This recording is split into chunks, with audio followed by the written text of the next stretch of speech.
The story of a single life can echo through generations, touching countless others in ways unforeseen. For one woman, born in a quiet corner of Virginia, her story would begin in a world of pastoral simplicity and end by changing the future of medicine forever. This is the story of Henrietta Lacks. In the rolling hills of Roanoke, Virginia, Loretta Pleasant was born in 1920. The world she entered was one of quiet, rural rhythms. But this gentle beginning was soon touched by tragedy. Following the death of her mother, the family was fractured, the children separated and sent to live with various relatives. Young Henrietta found her new home in the small tobacco farming community of Clover, Virginia, arriving at the humble log cabin of her grandfather, a place steeped in the resilience of her ancestors. This land was more than just soil and wood. It was a living history. The four-room log cabin, a relic of a bygone era, stood as a testament to the family's deep roots. One could almost feel the presence of generations past who had toiled in these same tobacco fields, their spirits woven into the fabric of the landscape. It was a place of quiet strength, where the earth itself seemed to hold the stories of those who came before. It was here that Henrietta's childhood unfolded alongside her cousin, David Lacks. They shared a small room in the crowded cabin, their lives intertwined from a young age. Their days were spent under the Virginia sun, working side by side in the tobacco fields. The golden light would catch the determination in their young faces as they harvested the sticky leaves, their hands stained from the hard, honest labor that defined their world. Despite the hardships, Henrietta's spirit was an uncontainable force. She moved with a vibrant energy, her joy expressed in spontaneous dance, a radiant smile never far from her lips. She took pride in small details, like her carefully painted red toenails, a splash of color against the rustic backdrop of her life. In every task, from daily chores to moments of celebration, her lively, powerful presence shone through, a beacon of strength and vivacity. As she grew, her life blossomed. A tender love story with Day led to marriage and the start of their own family.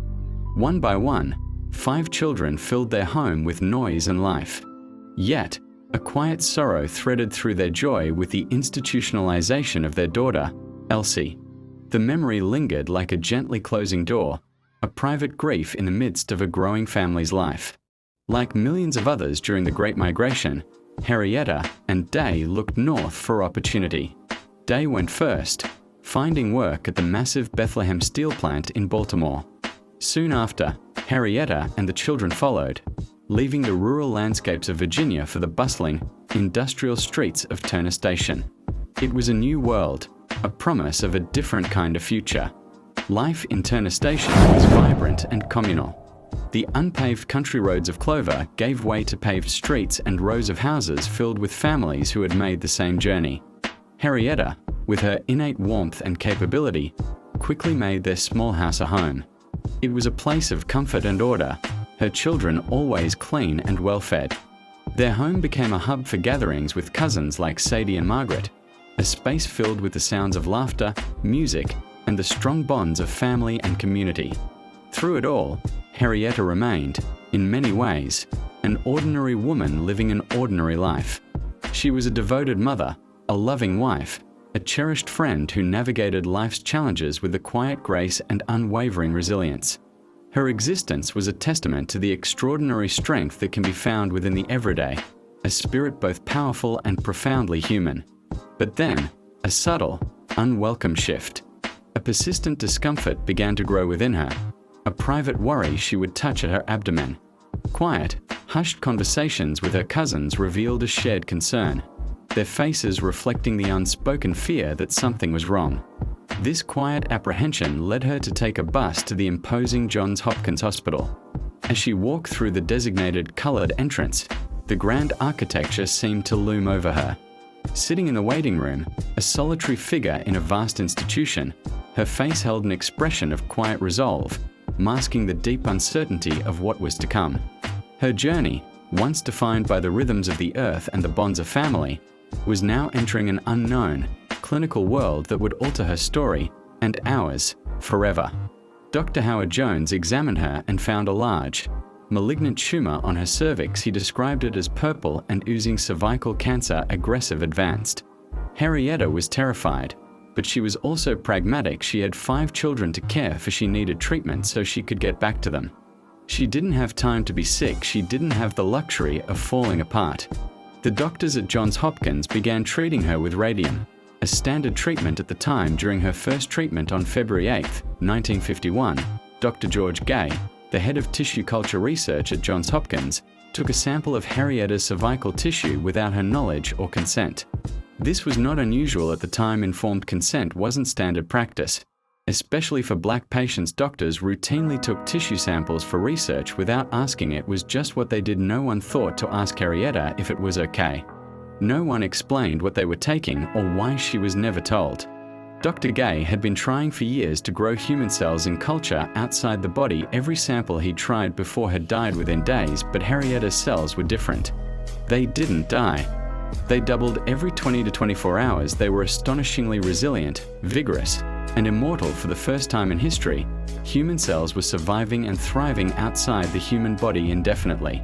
Dr. Gay named them HeLa cells, a code to protect patient privacy, though in practice, Henrietta's identity was known to many in the research community. While Dr. Gay marveled at the breakthrough in his laboratory, Henrietta went home between treatments to care for her children. She tried to keep life as normal as possible. She didn't know that her cells were already beginning a journey that would outlive her by decades. By summer, the cancer had spread aggressively throughout her body. The treatments weren't working. Henrietta was in excruciating pain. Her body, once so strong and vibrant, was being ravaged from the inside. She was admitted to Johns Hopkins again, this time for good. On October 4, 1951, Henrietta Lacks died. She was 31 years old. Her family buried her in an unmarked grave in Clover, Virginia, near the tobacco fields where she'd grown up. Her children were devastated. Her husband, Day, was overwhelmed trying to care for 5 children on his own. The youngest, Joseph, was barely a year old. Deborah was just a toddler. They would grow up with only fragments of memory of their mother. Her smile, her painted toenails, the way she made them feel loved. The Lacks family grieved privately. As families do, they tried to move forward. They had no idea that Henrietta's cells were still alive, that they were being cultured, multiplied, shipped to laboratories around the world, that her cells would go on to become one of the most important tools in modern medicine. Henrietta Lacks was gone, but HeLa was just beginning. While the Lacks family mourned, the scientific community celebrated. Dr. George Gay began distributing HeLa cells freely to researchers worldwide. He sent them to anyone who asked. He believed that science should be open, collaborative, shared for the greater good. He never sought to profit from HeLa cells. He genuinely believed he was doing the right thing. But here's what's crucial to understand. Henrietta Lacks never gave permission for any of this. In 1951, the concept of informed consent in medical research was murky at best, and virtually non-existent for black patients. The Tuskegee syphilis study was still ongoing. Black men were being deliberately left untreated for syphilis without their knowledge so doctors could study the progression of the disease. Medical experimentation on black bodies had a long, horrific history in America. Henrietta's cells were taken as part of standard practice. No malice was intended. At least not on an individual level, but that doesn't change the fact that it was her body, her tissue, her cells, and no one asked. Within months, HeLa cells were being used in laboratories across America. Within years, they were being shipped internationally. Scientists were thrilled for the first time. They had a renewable, consistent source of human cells that they could use to study disease, test drugs, and conduct experiments that had never before been possible. But what were these cells being used for? The list is staggering. HeLa cells were instrumental in developing the polio vaccine in the early 1950s. Polio was one of the most feared diseases in America, paralyzing thousands of children every year. Dr. Jonas Salk needed a way to test his vaccine, and HeLa cells provided that opportunity. Mass production of the polio vaccine became possible because of Henrietta cells. Millions of children were saved from paralysis and death. HeLa cells helped researchers understand how viruses infect cells, leading to breakthroughs in treating HIV, herpes, and influenza. They were used in cancer research, helping scientists understand how cancer cells grow and spread. They were sent into space to study how human cells react to zero gravity. They were used to test the effects of radiation and toxins on human tissue. They were crucial in developing in vitro fertilization (IVF) techniques, giving countless couples the chance to have children. They helped develop treatments for Parkinson's disease, leukemia, hemophilia, and countless other conditions. By the 1960s, HeLa cells had become a multi-million-dollar industry. Companies were selling them to laboratories. Researchers were building entire careers on them. Fortunes were being made. And the Lacks family had no idea. For over 20 years, the Lacks family lived in obscurity. Day raised the children as best he could, but it was hard. Money was always tight. The children struggled. Deborah and her brothers grew up without their mother, clinging to faded photographs and fragmented memories. Then, in 1973, everything changed. Scientists needed blood samples from Henrietta's children for research purposes. They wanted to study genetic markers to better understand HeLa cell contamination issues in other cell lines. So they contacted the family and asked for blood samples. But here's the problem: they didn't explain why. The Lacks children thought they were being tested to see if they had the same cancer that killed their mother. They were terrified. They gave blood out of fear, not understanding what was actually happening. No one took the time to sit them down and explain clearly. It was during this process that the family learned, almost by accident, that their mother's cells were still alive. Imagine receiving that information. Your mother died more than 20 years ago. You've mourned her. You've lived with her absence every single day. And then someone casually mentions that her cells are alive, being used in laboratories around the world, and have been for decades. Deborah Lacks, Henrietta's daughter, was devastated and confused. She had so many questions. Why didn't anyone tell them? How were her mother's cells still alive? What were they being used for? Why hadn't the family been asked for permission? The answers were hard to hear. No one had asked permission because, legally, they didn't have to. Consent laws were different then. The tissue was considered abandoned once removed from the body. Researchers had done nothing illegal. But legal and ethical are not always the same thing. The Lacks family lived in poverty. Henrietta's children struggled to afford healthcare. Some couldn't afford health insurance. And yet, their mother cells were being sold commercially, generating enormous profits for biotech companies. There's a painful irony here. Henrietta's cells had contributed to treatments and cures that her own family couldn't afford to access. Deborah, in particular, became obsessed with understanding what had happened to her mother. She wanted to know who Henrietta was beyond the cells. She wanted the world to know her mother's name. She wanted dignity and recognition for a woman who had been reduced to a code, HeLa, for far too long. In the years that followed, the Lacks family found themselves caught in a strange, uncomfortable position. Scientists would occasionally reach out asking for more blood samples, more information, more cooperation, but rarely did anyone take the time to explain things in a way the family could understand: medical jargon, complex genetics. Legalese. It was overwhelming and often condescending. The family felt used, they felt disrespected, and they felt powerless. Then, in the 1980s and 1990s, a few key things began to shift public awareness. First, medical ethicists began re-examining historical cases of research misconduct. The Tuskegee syphilis study was formally apologized for by President Clinton in 1997. There was growing acknowledgement that medicine had a dark history of exploiting vulnerable populations, particularly Black Americans, in the name of scientific progress.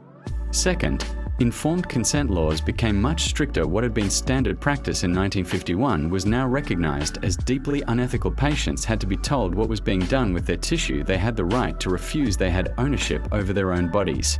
But these changes came too late for Henrietta.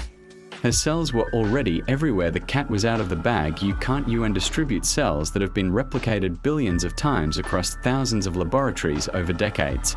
Deborah struggled with this reality. She wasn't anti-science. She understood that her mother's cells had helped save lives. But she also wanted acknowledgement. She wanted people to know that HeLa wasn't just a cell line. It was a woman, a mother, a person who mattered. In 2000, Deborah was approached by science writer Rebecca Skloot, who wanted to tell Henrietta's story. Deborah was hesitant. At first, the family had been burned before by journalists and researchers who took what they wanted and left, but Rebecca was different. She spent years building trust with the family. She listened, she cared, she treated Henrietta's story with the dignity it deserved. Deborah opened up, she shared family photographs, she shared her pain, she shared her mother's story, not as a scientific curiosity, but as a human story of loss, injustice, and resilience. It wasn't easy. Deborah had complicated feelings, pride that her mother's cells had helped so many people, anger that her mother had never been asked, grief that she barely remembered her mother's voice, frustration that her family had been left behind while others profited. She wanted people to understand Henrietta Lacks was not just HeLa. She was a woman who loved her children, who painted her toenails red, who worked hard, who deserved to be remembered.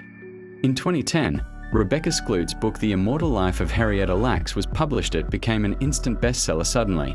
The world knew Henrietta's name. Millions of people read about her life, her death, and the extraordinary journey of her cells. The book sparked widespread conversations about medical ethics, consent, and racial injustice in healthcare for the Lacks family. This brought both relief and new challenges. On one hand, Henrietta was finally being recognized. Her name was no longer hidden behind the code HeLa. She was being honored as a person, not just a scientific resource. Schools, hospitals, and research institutions began acknowledging her contribution. Scholarships were established in her name. Plaques and memorials were dedicated to her, but recognition didn't come with compensation. The Lacks family still lived modestly. Some still struggled to afford healthcare. And yet, biotech companies continue to profit enormously from HeLa cells, billions of dollars in revenue, thousands of patents, entire industries built on the foundation of Henrietta's unwitting contribution. The family didn't want to shut down research, they didn't want to hinder scientific progress. But they wanted fairness, they wanted acknowledgement that their mother's cells had been taken without consent, and that her family deserved some measure of justice. In 2013, the National Institutes of Health (NIH) reached an agreement with the Lacks family. It wasn't financial compensation, but it was significant. The family would have a say in who could access Henrietta's genetic information. 2 family members would serve on a board that reviews research applications involving HeLa cells. It was a form of recognition, an acknowledgement that the Lacks family had a stake in decisions involving their mother's legacy. It wasn't everything, but it was something. Deborah Lacks didn't live to see all of this recognition. She died in 2009. Just before the book was published, she spent the last years of her life fighting for her mother's story to be told with dignity. She wanted the world to know that Henrietta mattered, that she wasn't just cells in a petri dish, that she was loved in many ways. Deborah carried the weight of her mother's legacy. She bore the emotional burden of keeping Henrietta's memory alive when the world had forgotten her. She navigated a complex, often painful relationship with the scientific community, grateful for what her mother's cells had accomplished, but angry at how her mother had been treated. What would you have done in Deborah's position if you discovered your mother's body had been used without permission? Would you fight for recognition? Would you demand compensation? Would you struggle to reconcile pride with anger? Deborah's journey wasn't just about seeking justice. It was about reclaiming her mother's humanity, about insisting that Henrietta Lacks be remembered as more than a medical footnote, about making sure that when people talked about HeLa cells, they also talked about the woman behind them. And slowly, painfully, the world began to listen. Today, more than 75 years after Henrietta Lacks walked into Johns Hopkins Hospital, her legacy is undeniable. HeLa cells have been used in over 110,000 scientific publications. They've contributed to 11 Nobel Prizes. They've been instrumental in developing treatments for countless diseases. They've advanced our understanding of human biology in ways that were unimaginable in 1951. If you've ever received a vaccine, undergone chemotherapy, or benefited from modern medicine in almost any way, there's a good chance you've been touched by Henrietta's unintended gift to the world. But her legacy is about more than cells. Henrietta Lacks' story fundamentally changed how we think about medical ethics. Her case became a cornerstone example in bioethics courses around the world. It forced the medical community to confront uncomfortable truths about consent, exploitation, and who benefits from scientific progress. Because of Henrietta's story, informed consent is now a bedrock principle of medical research. Patients must be told what's being done with their tissue. They have the right to say no. They have ownership over their own bodies in ways that weren't recognized in 1951. Her story also highlighted the racial disparities in healthcare that persist to this day. Black Americans have historically been subjected to medical experimentation and exploitation. From the horrors of slavery-era medical experimentation to the Tuskegee study to Henrietta's case, her story became a rallying cry for health equity and justice. In 2018, a portrait of Henrietta Lacks was added to the Smithsonian National Portrait Gallery. Not HeLa, not a scientist holding a petri dish, Henrietta herself, a beautiful, dignified portrait of a woman in pearls, looking directly at the viewer with quiet strength. The portrait was created by artist Kadir Nelson, who painted Henrietta with grace and humanity. When you look at it, you don't see cells, you see a person, you see a mother, you see someone who deserves to be remembered. In 2020, a building at Johns Hopkins was renamed in her honor. The Henrietta Lacks building, the very institution that took her cells without consent, now publicly acknowledges its debt to her.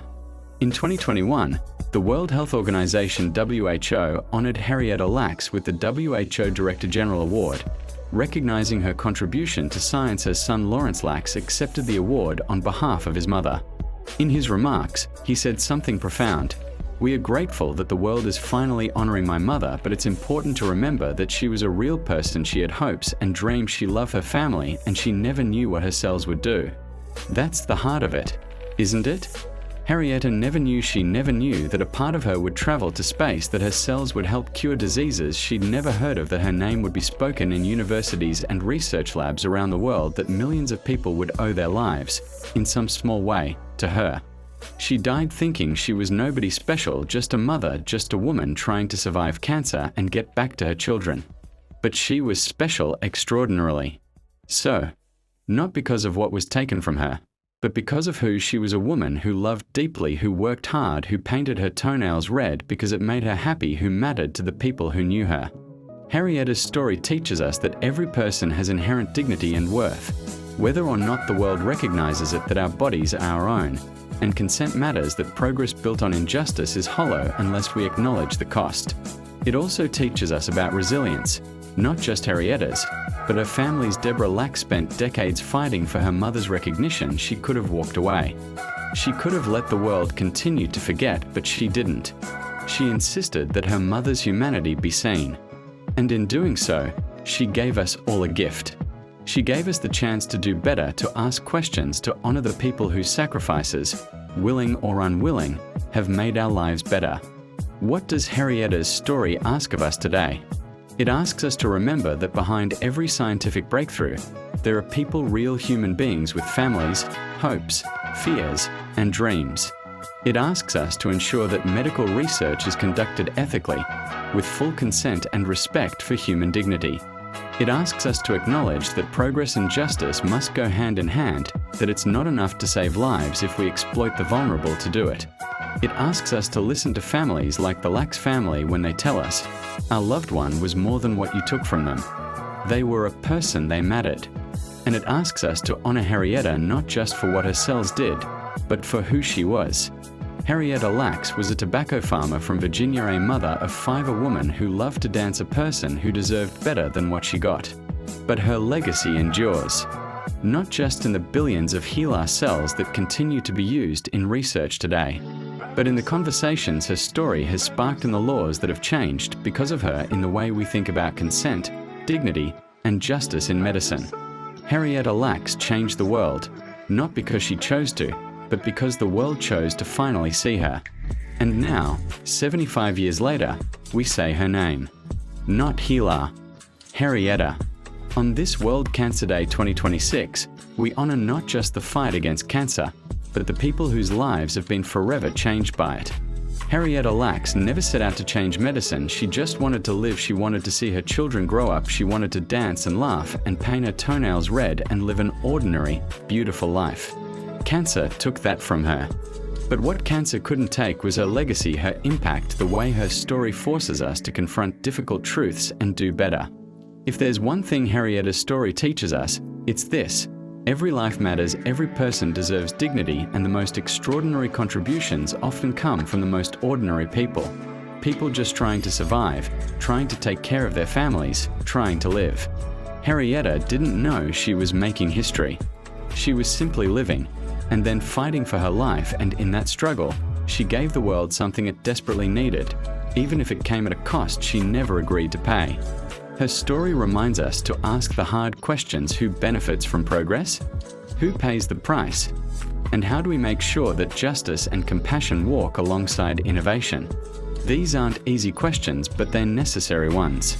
And Henrietta's story gives us a framework for answering them, with honesty, with respect, and with the recognition that behind every scientific breakthrough is a human being who deserves to be remembered.